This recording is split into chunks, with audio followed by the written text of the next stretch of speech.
नमस्कार दोस्तों, टारगेट सीकर में आप सभी का स्वागत है। आइए हम आज प्रैक्टिस सेट लेके आए हैं आपके लिए, जो आपके लिए बहुत महत्वपूर्ण साबित होने वाला है। पीईटी अर्थात पैट के एग्ज़ाम में और यूपी पुलिस के एग्ज़ाम में और स्टेट जो वनडे एग्ज़ाम्स होते हैं उनमें बहुत ज़्यादा महत्वपूर्ण साबित होने वाला है। तो और भी हमारे अन्य कक्षाएं और प्रैक्टिस सेट जो हमारे इसी चैनल पर पड़े हुए हैं टारगेट सीकर पर, उन्हें भी आप देखते रहिए। और आइए हम चलते हैं अपने प्रैक्टिस सेट की तरफ। देखिए, हमने जो कल प्रश्न किया था, जो आपके लिए छोड़ा था कल की कक्षा में, यानी जो कल प्रैक्टिस सेट हुआ था उसमें जो प्रश्न छोड़ा था उसका सही उत्तर क्या है। जो लौकिक शब्द होता है उसका विलोम शब्द बताना था आपको, तो उसका सही उत्तर क्या है? अलौकिक। उसमें ऑप्शन दिए हुए थे अलौकिक, पारलौकिक, इंद्रलोक और सांसारिक। तो उसका सही उत्तर क्या था? अलौकिक। ठीक है, आइए अगले प्रश्न की तरफ चलते हैं हम अपने की। जो पहला प्रश्न है हमारा, देखिए हमारा पहला प्रश्न क्या कह रहा है। हमारा पहला प्रश्न कह रहा है कि जो महालवाड़ी व्यवस्था की शुरुआत की गई थी वह कब हुई थी। ठीक है, तो इसमें ऑप्शंस दिए हुए हैं 1833 में, 1819 में, 1857 में और 1835 में। तो आपको सही उत्तर बताना है इसमें। ठीक है, तो बताइए कौन सा उत्तर सही है। देखिए, जो हमारा 1919 है, इसमें क्या हुआ था? माउंटेन्यू चेम्सफोर्ड सुधार हुआ था। और 1919 में ही जो भारत शासन अधिनियम आया था पहला वाला, ठीक है, वो भी 1919 में ही बना था। तो आइए दूसरा वाला जो ऑप्शन है उसे देखते हैं। वो क्या कह रहा है कि 1857 में। तो 1857 में आप सभी को पता है क्या हुआ था। हमारा जो प्रथम स्वतंत्रता संग्राम था वह हुआ था। और 1835 में जो भारत शासन अधिनियम जो आया था 1835 वाला, यानी संघीय शासन की प्रणाली की शुरुआत की गई थी इसमें। तो इसका सही उत्तर क्या है? 1833। ठीक है, क्या है इसका सही उत्तर? 1833। इसकी शुरुआत तो वैसे माहलवाड़ी व्यवस्था की हॉल्ट मैकेंजी और मार्टिन बोर्ड के द्वारा 1819 में ही की गई थी, 1819 में। ठीक है, तो इसका सही उत्तर क्या है? 1833। आइए अगले प्रश्न की तरफ चलते हैं। हमारा अगला प्रश्न क्या कह रहा है, देखिए ये पूछ रहा है कि राष्ट्रपति और उपराष्ट्रपति दोनों की जो अनुपस्थिति होती है उसमें राष्ट्रपति का कार्यभार कौन संभालता है। जैसे राष्ट्रपति एक्सपायर हो जाते हैं या बीमार हो जाते हैं या उस समय पद पर नहीं होते हैं किसी भी कारणवश, तो उस राष्ट्रपति के कार्यभार को उपराष्ट्रपति संभालते हैं। और यदि उसी दौरान उपराष्ट्रपति भी नहीं हो, दोनों ही इस्तीफा दे दें या उनकी डेथ हो जाए या फिर वे कहीं लंबी छुट्टी पर चले जाएं अथवा अन्य किसी कारण से वे दोनों ही पद पर उपस्थित न हों, तो ऐसी स्थिति में राष्ट्रपति के जो पद का कार्यभार कौन संभालेगा भाई। इसको स्थायी रूप से अधिक समय तक खाली नहीं रखा जा सकता इस पद को। ये बहुत ही महत्वपूर्ण पद है राष्ट्रपति का जो पद होता है। तो इसलिए इस पद को संभालने वाला कौन होता है ये आपको बताना है। ठीक है, तो बताइए इनमें से कौन सा उत्तर सही है। इनमें से सही उत्तर है लोकसभा अध्यक्ष, प्रधानमंत्री, सुप्रीम कोर्ट का मुख्य न्यायाधीश या मुख्य चुनाव आयुक्त। बताइए, तो इसका सही उत्तर है सुप्रीम कोर्ट के मुख्य न्यायाधीश। ठीक है, कौन है? सुप्रीम कोर्ट के मुख्य न्यायाधीश। ऐसे एकमात्र जो बने थे राष्ट्रपति के पद पर सीधे पहुंचे थे और पहले वे चीफ जस्टिस ऑफ इंडिया थे। वे कौन थे? राष्ट्रपति हिदायतुल्लाह। ठीक है, कार्यवाहक के रूप में बने थे। ऐसा हुआ था, डॉक्टर जाकिर हुसैन जो थे उनकी तो डेथ हो गई थी और तत्कालीन जो उपराष्ट्रपति थे वीवी गिरी, उन्होंने भी उस चुनाव में हिस्सा नहीं लिया था, यानी इस्तीफा दे दिया था और भाग लेने से मना कर दिया था। तो इसलिए वो कार्यवाहक जो राष्ट्रपति उस दौरान बने वो कौन बने थे? हिदायतुल्लाह। ठीक है, आइए अगले प्रश्न की तरफ चलते हैं। यही एकमात्र राष्ट्रपति बने हैं ऐसे जो सीधे CJI से राष्ट्रपति बने। ठीक है, आइए हमारा अगला प्रश्न पूछ रहा है कि घेंगा रोग किस कारण से होता है। घेंगा रोग के बारे में बताना है आपको। ये किस तत्व की कमी से होता है। ऑप्शंस दिए हुए हैं, आयरन की कमी से, आयोडीन की कमी से, विटामिन के की कमी से, विटामिन सी की कमी से। तो देखिए, आयरन की कमी से कौन सा रोग होता है। आयरन की कमी से होता है एनीमिया। Anaemia anaemia. रक्त की कमी यानी खून की कमी। खून की कमी, ठीक है, खून की कमी। और विटामिन के जो होता है, विटामिन के की कमी से क्या होता है, खून का थक्का नहीं बनता है। ठीक है, इससे विटामिन के जो होता है, खून का थक्का, खून का थक्का यानी जैसे खून निकल रहा है कहीं से, कोई अंग कट गया और उस स्थान से खून बह रहा है, तो वो बहता ही रहेगा अगर विटामिन के की कमी है तो। ठीक है, रुकेगा नहीं वो। और विटामिन सी की कमी से कौन सा रोग होता है, स्कर्वी होता है। ठीक है, तो इसका सही उत्तर क्या है, इसका सही उत्तर है आयोडीन। ठीक है, आइए अगले प्रश्न की तरफ चलते हैं। हमारा अगला प्रश्न क्या कह रहा है कि रक्त किस प्रकार का ऊतक है। जो हमारा रक्त होता है, खून होता है, वह किस प्रकार का ऊतक है, इसमें बताना है।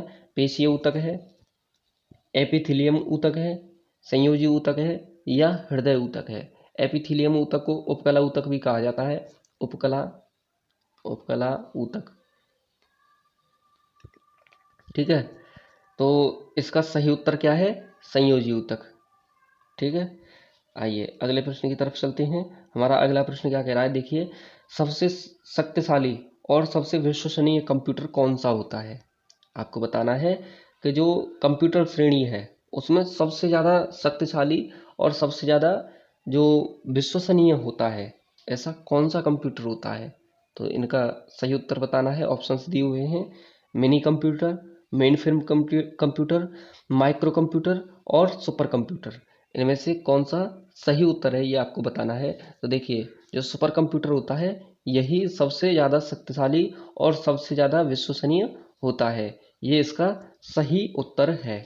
ठीक है, आइए अगले प्रश्न की तरफ चलते हैं। हमारा अगला प्रश्न क्या कह रहा है, इनमें से कौन सा शब्द स्त्रीलिंग है, ये आपको बताना है। 4 ऑप्शंस दिए हुए हैं और पहला ऑप्शन है हमारा सुख, दूसरा ऑप्शन है दुख, तीसरा ऑप्शन है कष्ट और चौथा ऑप्शन है वेदना।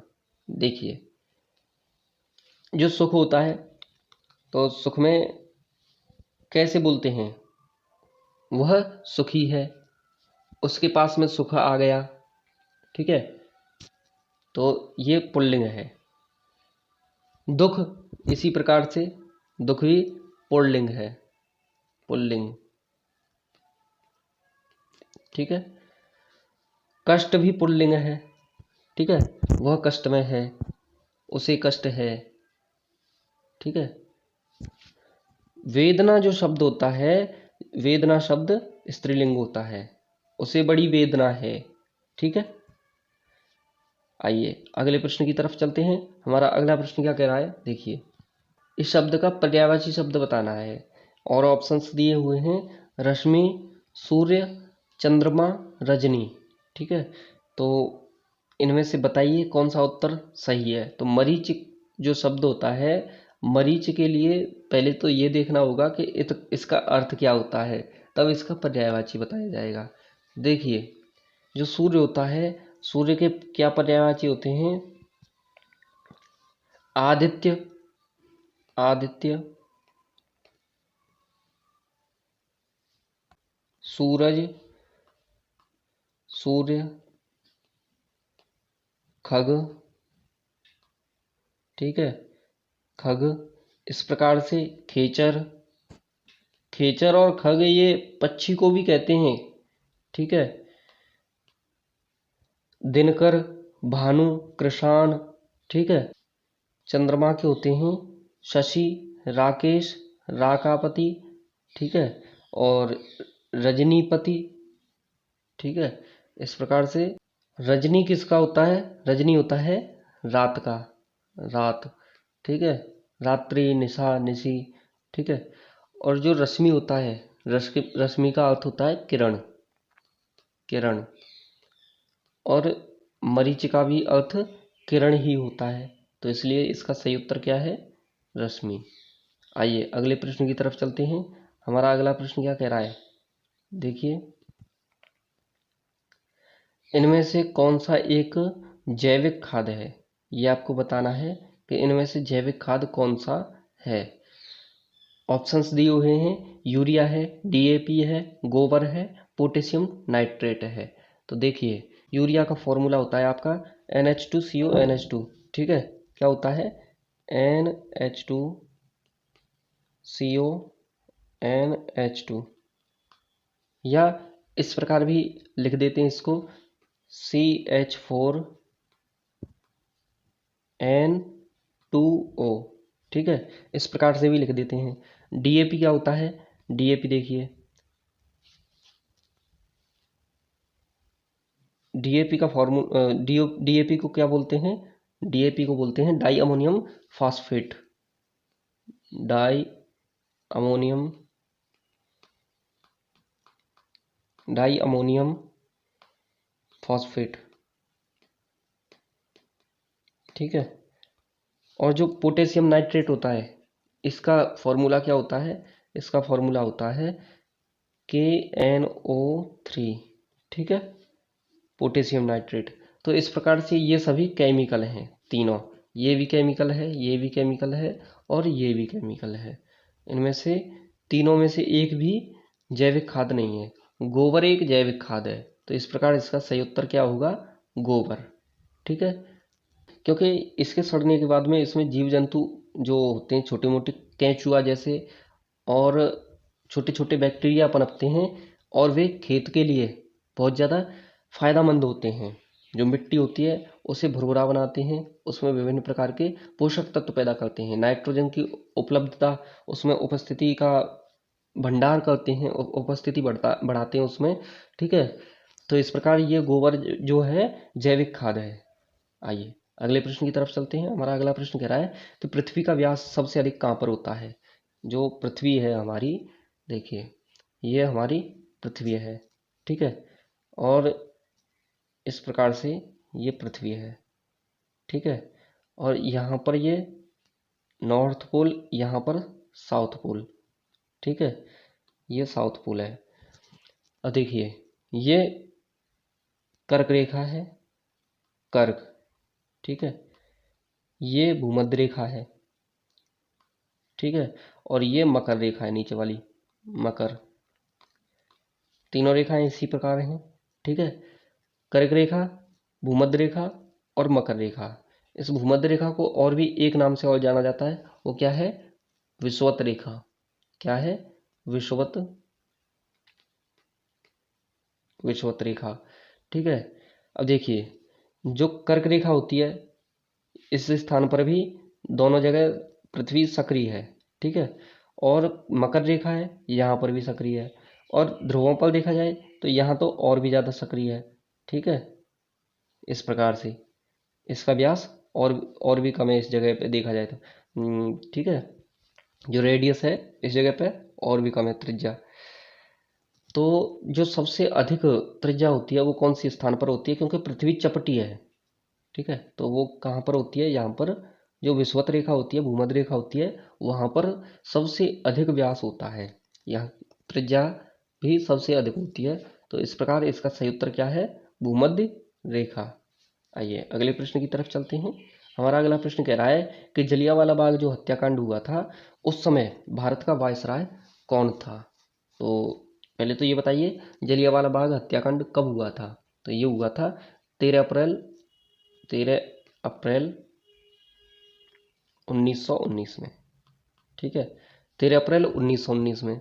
अब ये देखिए कि इनमें से जो ऑप्शंस दिए हुए हैं, मॉन्टेग्यू, चेम्सफोर्ड, सिराजगोपालाचारी, इरविन और रिपन, इनमें से कौन सा इस दौरान यहाँ का वायसराय था भारत का, ठीक है, ये आपको देखना है। तो देखिए, मॉन्टेग्यू जो चेम्सफोर्ड आया था, ये कब बना था यहाँ पे, 1916 से 1921 तक, 1921 तक। ठीक है। सी राजगोपालाचारी जो थे ये भारत के स्वतंत्रता के दौरान थे, 1948 से 1950 तक। ठीक है। यानी जो स्वतंत्र भारत के प्रथम वायसराय कौन थे? सी राजगोपालाचारी। और अंतिम वायसराय भी यही थे। इरविन कब आया था? इरविन आया था आपका 1926 से 1931 में, 1926 से 1931। ठीक है। और जो रिपन था, रिपन कब वायसराय बन के आया था यहाँ पे? ये बन के आया था 1880 से 1884, 1880 से 1884। ठीक है,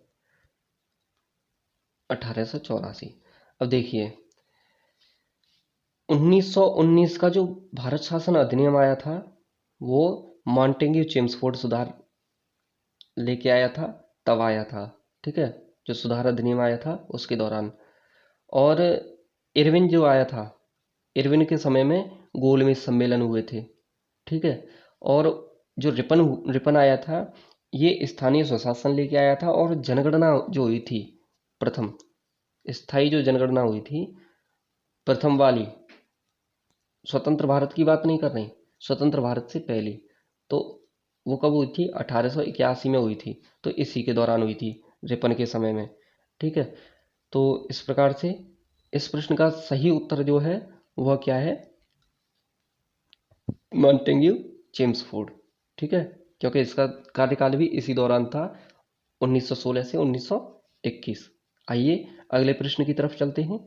हमारा अगला प्रश्न कह रहा है कि दांत का सबसे कठोर भाग कौन सा होता है? ये आपको बताना है। इसका सही उत्तर क्या है? एनिमल, पल्प कैविटी, डेंटाइन या सीमेंटम। ठीक है।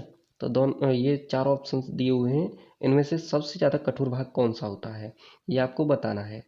तो देखिए जो इनेमल होता है ना, इनेमल वही होता है दांत का सबसे ऊपरी भाग और सबसे कठोर भाग, जो ऊपर दांत के ऊपर परत चढ़ी हुई होती है सफ़ेद रंग की। ठीक है, सबसे कठोर भाग यही होता है इसका। ठीक है। आइए अगले प्रश्न की तरफ चलते हैं।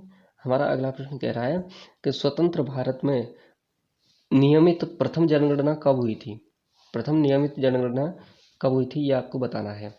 ऑप्शंस दिए हुए हैं 1947 में, 1949 में, 1951 में या 1961 में। तो देखिए भारत स्वतंत्र कब हुआ था? 1947 में। जबकि 1881 से नियमित जनगणना चल रही थी प्रत्येक 10 वर्ष पे। ठीक है। तो पहली हुई, जो सबसे पहली हुई थी जिसे अनियमित माना जाता है, वो 1872 में। ठीक है, 1872 में माना जाता है। ठीक है, माना नहीं, हुई थी। ठीक है। और 1881 से नियमित हो गई हर एक 10 साल पे। तो 81, फिर 91, फिर उसके बाद में 1901, फिर 1911, फिर 1921, फिर 1931, फिर 1941। अब अगली कब होगी? 1951 में। तो इस प्रकार इसका सही उत्तर क्या है? 1951। ऑप्शन नंबर 3 ये इसका सही उत्तर है। आइए अगले प्रश्न की तरफ चलते हैं। अगला प्रश्न कह रहा है हमारा कि इनमें से क्या परमाणु रिएक्टर में मंदक का कार्य करता है? H2O, D2O, NaCl, HCl। तो बताना है इसमें से सही उत्तर क्या है। देखिए जो H2O है इसे शुद्ध जल भी कहा जाता है। ठीक है, शुद्ध जल। ठीक है। D2O इसे भारी जल के नाम से जाना जाता है, भारी जल। और NaCl होता है, इसे आप सभी जानते हो, जो खाने वाला नमक होता है, साधारण नमक, साधारण नमक। ठीक है। और HCl जो होता है ये क्या होता है? Hydrochloric acid, hydrochloric acid.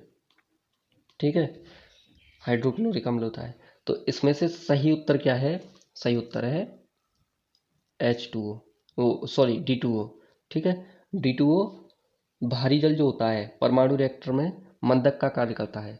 इसके अलावा ग्रेफाइट जो होती है, जो कार्बन का एक अपर रूप है ग्रेफाइट, पेंसिल में भी जो सुरमा बना हुआ होता है वह मंदक का कार्य करता है परमाणु रिएक्टर में, ठीक है। और जो CO2 होता है, CO2 गैस जो होती है वह शीतलक का कार्य करती है। आइए अगले प्रश्न में चलते हैं। हमारा अगला प्रश्न कह रहा है कि पृथ्वी एवं सूर्य के बीच जो अधिकतम दूरी होती है वो किस दिन होती है। ये आपको बताना है, 4 जुलाई को, 3 जनवरी को, 21 मार्च को या 23 सितंबर को। तो देखिए, जो 3 जनवरी होती है इस दिन क्या होता है, न्यूनतम दूरी होती है, न्यूनतम दूरी, ठीक है। सूर्य और पृथ्वी के बीच में न्यूनतम दूरी 3 जनवरी को होती है। ये प्रश्न पूछे जाते रहते हैं, ठीक है, इनको याद रखना। और ये दोनों जो ऑप्शन है हमारे 21 मार्च और 23 मार्च, इस दिन सूर्य की किरणें जो होती हैं सीधी पृथ्वी पर पड़ती हैं और दिन और रात बराबर होते हैं। इन दिन बराबर रात, ठीक है, दिन रात बराबर होते हैं 21 मार्च को और 23 सितंबर को। एक तो सूर्य की किरणें सीधी पड़ती हैं और दूसरा दिन और रात बराबर के होते हैं, ठीक है। तो इस प्रश्न का हमारे का सही उत्तर क्या है, 4 जुलाई। आइए अगले प्रश्न पर चलते हैं। हमारा अगला प्रश्न कह रहा है कि इनमें से कौन सी एक यमुना की सहायक नदी नहीं है। नहीं पूछा है, ठीक है, नहीं है। अब देखिए, हिंडन है, केन है, सिंध है और गोमती है। ये 4 ऑप्शन दिए हुए हैं, इनमें से आपको बताना है कौन कौन सा इसका सही उत्तर है। देखिए, जो हिंडन नदी होती है ये कहाँ पर आकर उसमें मिलती है, यमुना में। ये मिलती है नोएडा के पास, नोएडा के पास, ठीक है। और जो केन नदी है, केन नदी भी यमुना की सहायक नदी है और ये बांदा पर जाकर यमुना में मिलती है। सिंध नदी है, ये सिंधु नहीं है। देखिए, सिंधु और सिंध दोनों में अंतर है। सिंधु नदी हिमालय से निकलने वाली नदी है जो पाकिस्तान में होकर निकल के जाती है, बहुत बड़ी नदी है, ठीक है। ये है सिंध जो यमुना की सहायक नदी है। तो ये कहाँ पर जाकर मिलती है, ये मिलती है इटावा में, इटावा, ठीक है। और जो गोमती नदी है ये यमुना की सहायक नदी नहीं है, ये किसकी सहायक है, ये है गंगा की सहायक, ठीक है। गंगा, गंगा की सहायक, ठीक है, ये है गंगा की सहायक। और ये कहाँ पर जाकर गंगा में मिलती है, गाजीपुर में, ठीक है। कहाँ पर, गाजीपुर, ठीक है। तो इस प्रकार इस प्रश्न का सही उत्तर क्या है, गोमती, ठीक है। आइए अगले प्रश्न की तरफ चलते हैं। हमारा अगला प्रश्न कह रहा है कि उत्तर प्रदेश का इनमें से कौन सा एक जिला पीतल की मूर्तियों के लिए प्रसिद्ध है। बताना है कि जो पीतल की मूर्तियां बनती हैं उत्तर प्रदेश में वे किस जिले में बनती हैं। इसके लिए सबसे विख्यात जगह कौन सी है ये आपको बताना है। ऑप्शंस दिए हुए हैं, मुरादाबाद में, मथुरा में, मेरठ में या अलीगढ़ में। तो देखिए, मुरादाबाद में क्या बनता है और मेरठ में क्या बनता है और अलीगढ़ में क्या बनता है, ये आपको देखना है। तो देखिए, मुरादाबाद में क्या बनता है, पीतल के बर्तन, ठीक है। और मथुरा में क्या बनता है, पीतल की मूर्तियां, ठीक है। जो कृष्ण की, राधा की, इनकी जो मूर्तियां होती हैं, राधा कृष्ण की, भगवान की मूर्तियां जो होती हैं वे मथुरा में बनती हैं। और मेरठ में खेल का सामान, खेल के सामान, ठीक है। और अलीगढ़ में क्या है, अलीगढ़ में ताले, अलीगढ़ में ताले बनते हैं। तो इस प्रकार से इस प्रश्न का सही उत्तर क्या है, मथुरा। ये कन्फ्यूजन वाला सवाल है और आने वाला है, किसी भी यूपी के एग्जाम में तो विशेषकर पूछा ही जाएगा, ये निश्चित है, ठीक है।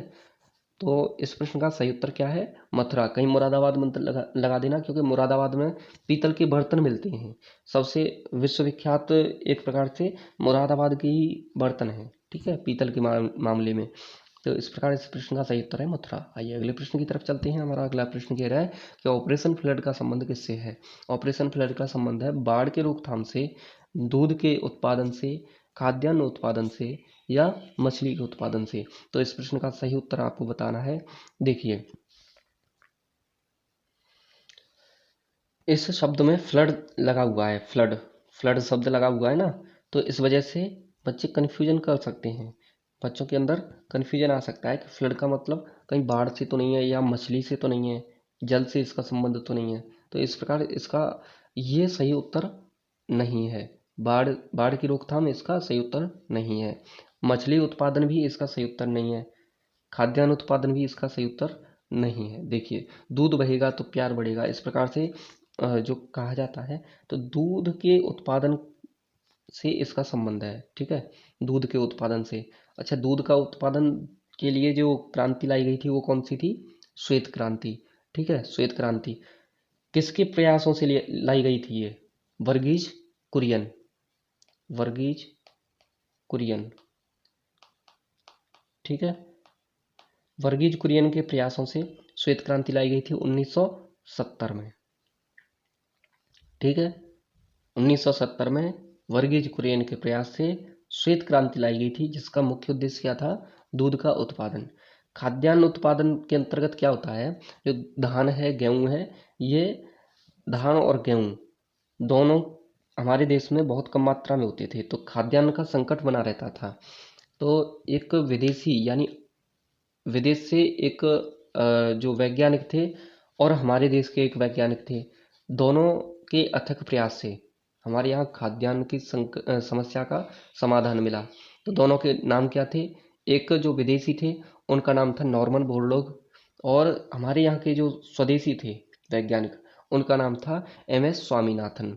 तो इनके अथक प्रयासों से खाद्यान्न जो उत्पादन आया था, हरित क्रांति जो आई थी, उसका निदान ढूंढा गया था खाद्यान्न संकट का। ठीक है, और जो मछली उत्पादन है, ये इसका संबंध किससे है? नीली क्रांति। ठीक है, नीली क्रांति। ठीक है, खाद्यान्न उत्पादन हरित क्रांति, दुग्ध उत्पादन सफेद क्रांति। तो इस प्रकार इसका सही उत्तर क्या है? दुग्ध उत्पादन से। आइए अगले प्रश्न की तरफ चलते हैं। हमारा अगला प्रश्न कह रहा है, इनमें से किस में ध्वनि का वेग सबसे अधिक होता है? ये आपको बताना है कि ध्वनि का वेग सबसे अधिक किस में होता है। देखिए, ऑप्शंस दिए हुए हैं, लकड़ी में, स्टील में, कांच में, या निर्वात में। इनमें से सही उत्तर क्या है ये आपको बताना है। ठीक है, बताइए, सही उत्तर आपको बताना है इसमें से। तो जो ध्वनि होती है, इसकी तीव्रता के लिए जो अणु होते हैं, अणु परमाणु, उनका आपस में निकट संबंध बहुत ज़्यादा आवश्यक है। जितने अधिक नज़दीक में अणु परमाणु होंगे, यानी जो इसका मार्ग है ध्वनि का, वह जितना सघन होगा, कठोर होगा, प्रत्यास्थ होगा, उतनी ही तीव्र गति से ध्वनि का गमन होगा। तो इनमें से सबसे अधिक नज़दीकी परमाणुओं वाला कौन सा तत्व है यहाँ पे? तो न तो लकड़ी है, ना ही कांच है, और ना ही निर्वात है। इसका सही उत्तर क्या है? स्टील। और जो निर्वात होता है, निर्वात में ध्वनि की चाल शून्य होती है। ठीक है, निर्वात में ध्वनि गमन नहीं कर सकती। ठीक है, इस प्रकार इस प्रश्न का सही उत्तर क्या है? स्टील में। ठीक है, आइए अगले प्रश्न की तरफ चलते हैं। हमारा अगला प्रश्न क्या कह रहा है? देखिए, भारतीय संविधान में नीति निर्देशक तत्वों को कहाँ से लिया गया था? ये आपको बताना है। ऑस्ट्रेलिया से, अमेरिका से, रूस से, या आयरलैंड से? ये आपको बताना है। तो देखिए, जो ऑस्ट्रेलिया है, वहाँ के संविधान से क्या क्या लिया गया था? एक तो समवर्ती सूची ली गई थी, समवर्ती समवर्ती समवर्ती सूची। ठीक है, समवर्ती सूची। और क्या लिया गया था? संसद के दोनों सदनों की संयुक्त बैठक। संयुक्त बैठक संसद के दोनों सदनों की। और केंद्र और राज्य का आपस में संबंध कैसा हो? केंद्र राज्य संबंध। ठीक है, केंद्र और राज्य का संबंध आपस में स्थापित करने के लिए जो नियम लाए गए थे, वे ऑस्ट्रेलिया से लाए गए थे। ठीक है, और अमेरिका से क्या लिया गया था? अमेरिका से लिया गया था आपका मौलिक अधिकार। ठीक है, मौलिक अधिकार। ठीक है, मौलिक अधिकार। और राष्ट्रपति राष्ट्रपति ठीक है, जो पद है, राष्ट्रपति का पद, उसका निर्वाचन, उसका महाभियोग, ये सभी किससे लिए गए हैं? अमेरिका के संविधान से। अच्छा देखिए, जो मौलिक अधिकार हैं वे कौन से भाग में हैं? भाग 3 में। ठीक है, किसमें है? भाग 3 में। किस किस अनुच्छेद में है? 12 से 35 में। ठीक है,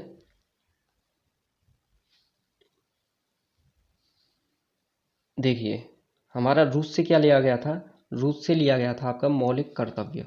ठीक है, मौलिक कर्तव्य, मौलिक कर्तव्य। ठीक है, रूस से मौलिक कर्तव्य। अच्छा, मौलिक कर्तव्य किस अनुच्छेद में है? अनुच्छेद 51 में। 51 का। ठीक है, कुल कितने अनुच्छेद हैं? शुरुआत में 10 थे, अब 11 कर दिए गए हैं। ठीक है, 11। ठीक है, और आयरलैंड से क्या लिया गया है? आयरलैंड से ये आपको बताना है, अनुच्छेद 36 से 51, भाग 4। भाग 4 में क्या लिया गया है? नीति निर्देशक तत्व। क्या लिया गया है? नीति निर्देशक तत्व। तो इसका सही उत्तर क्या है? आयरलैंड। आइए अगले प्रश्न की तरफ चलते हैं। हमारा अगला प्रश्न क्या है? जो ज्ञाक्षर होता है उसका निर्माण किन किन अक्षरों के मेल से होता है, ये आपको बताना है। तो ये बताइए, गा और या के मेल से, आधा गा और आधा पूरा या के मेल से होता है। देखिए ये अंतिम जो अक्षर है ये कैसे बना है? ये बना है य प्लस अ। ठीक है, इसी प्रकार से बने हैं ये। ठीक है, जितने भी अक्षर हैं आधा प्लस अ। ठीक है, क्योंकि इनमें आ का मेल होता है लास्ट वाले में। हमारा पहला ऑप्शन ग और या के मेल से, ग न और या के मेल से, आधे आधे हैं ये। ग और या के मेल से, चूल वाली जो या बोली जाती है, या बोलते हैं इसको, या। ठीक है, या। ठीक है, और हमारा चौथा ऑप्शन है ज और या के मेल से। तो इसमें सही उत्तर क्या है?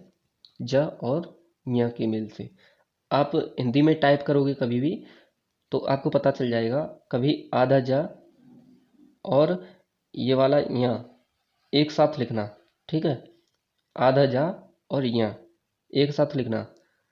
जो कीबोर्ड आता है उंगली से चलाने वाला, ठीक है, उसमें आपको पता चल जाएगा, लिख के देख लेना। ठीक है, उससे तुरंत ही ज्ञा बन जाएगा। ठीक है, तो इस प्रकार से हमारा ज और या से मिलकर के ज्ञ अक्षर बनता है। ठीक है, ये इसका सही उत्तर है। बहुत से बच्चों को इसके बारे में बहुत ज़्यादा कन्फ्यूजन होता है कि ये कैसे बने हैं। जैसे ज्ञान अक्षर है, ज्ञान। ठीक है, अब उसको ज्ञान भी लिख देते हैं वो, ज्ञान। ठीक है, जबकि ये गलत है। ठीक है, ये गलत है, ये सही है। और इसको ज्ञान न बोल के ज्ञान बोला जाता है, ज्ञान। ठीक है, क्या बोला जाता है? ज्ञान।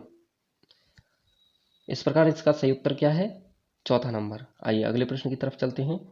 अगला प्रश्न कह रहा है, हमारा आज का प्रश्न है, यानी आपको ये कल बताना है, सरदार सरोवर बांध किस नदी पर स्थित है? इसके लिए कोई ऑप्शन नहीं दिया जाएगा और ये आपको बताना है कि किस नदी पर स्थित है, ये आपको बताना है सरदार सरोवर बांध।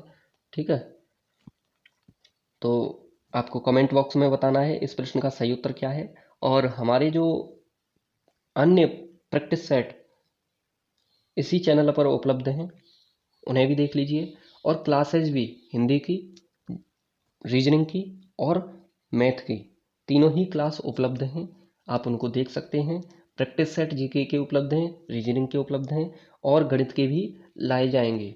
आपका पेट का एग्ज़ाम है, यूपी पुलिस का एग्ज़ाम है और भी अन्य वनडे एग्ज़ाम है। ठीक है, किसी भी राज्य का हो, वनडे एग्ज़ाम हो, खासकर यूपी का, तो उसमें बहुत ज़्यादा सहायक होने वाले हैं आपके लिए ये प्रश्न। तो इसलिए इनको लगाते रहिए और हमारे चैनल पर बने रहिए, हमारा सपोर्ट कीजिए। यदि आपको हमारी कक्षाएं, हमारा कंटेंट, हमारी मेहनत अच्छी लगे तो हमें लाइक कीजिए, यदि गलत लगे, खराब लगे तो डिसलाइक भी कीजिए। और यदि आपको बहुत ज़्यादा अच्छा लगे तो सब्सक्राइब भी कीजिए। ताकि आपके पास में अन्य कक्षाएं भी पहुंचती रहें। बेल आइकन भी दबाइए, और किसी का भला करने का मन हो, अपने साथी का, अपने मित्र का, अपने रिश्तेदार का, तो उसके पास में इसे शेयर भी कीजिए, ठीक है, ताकि उन्हें भी इसका फ़ायदा मिल सके। ठीक है, तो चलते हैं, कल फिर पुनः मुलाकात होगी आपसे ठीक 8 बजे। ठीक है, सुबह के 8 बजे। गणित और रीजनिंग की भी अलग अलग समय पर जो प्रैक्टिस सेट हैं वो आ रहे हैं, आप उनको भी देखते रहिए। ठीक है, तो हमें दीजिए अनुमति। नमस्कार, जय हिंद।